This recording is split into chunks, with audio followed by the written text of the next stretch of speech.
A'udzubillahiminasyaitonirrajim. Bismillahirrahmanirrahim. Assalamualaikum warahmatullahi wabarakatuh.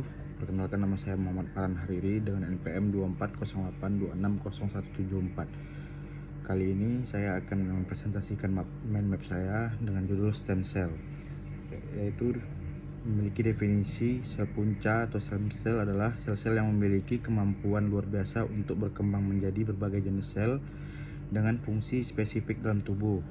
Sel-sel ini memiliki sifat dasar, yaitu kemampuan untuk berdiferensiasi atau berubah menjadi sel yang lebih khusus, serta kemampuan untuk memperbanyak diri, berproliferasi. Oleh karena itu, sel punca memiliki potensi besar dalam bidang kedokteran, terutama dalam terapi regeneratif dan pengobatan penyakit.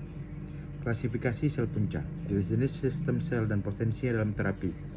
Sel punca embrionik (ESCS) diambil dari embrio pada tahap blastocista.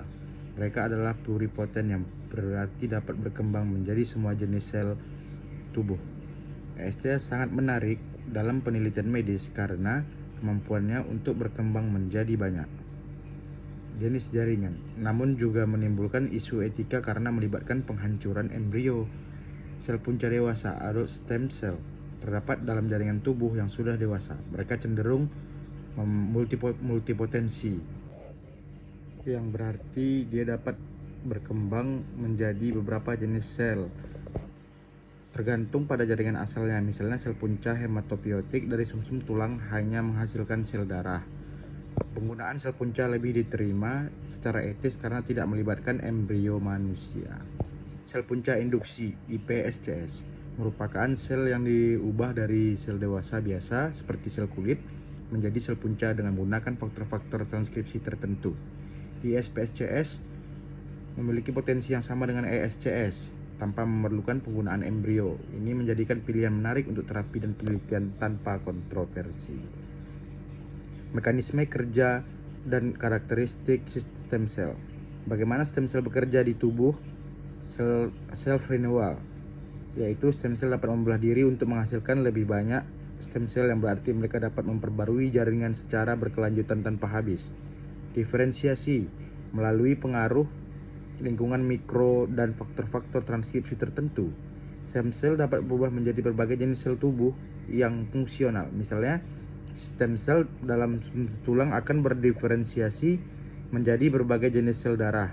Faktor transkripsi, faktor-faktor genetik tertentu yang mengatur proses diferensiasi sel. Dengan memodifikasi faktor-faktor ini, peneliti dapat mengarahkan stem cell untuk berkembang menjadi tipe sel tertentu yang diperlukan untuk terapi. Aplikasi stem cell dalam terapi kedokteran. Potensi stem cell dalam pengobatan penyakit dan regenerasi jaringan, yaitu regenerasi jaringan dan organ, serta stem cell digunakan untuk mengatasi kerusakan pada jantung, hati, dan ginjal. Misalnya, setelah serangan jantung, sel punca bisa digunakan untuk menggantikan jaringan otot jantung yang rusak. Begitu juga pada pasien yang dengan sirosis hati atau gagal ginjal. Terapi stem cell berpotensi untuk memperbaiki atau menggantikan jaringan yang rusak. Pengobatan penyakit degeneratif, Parkinson, dan Alzheimer. Penyakit ini melibatkan kematian sel saraf tertentu.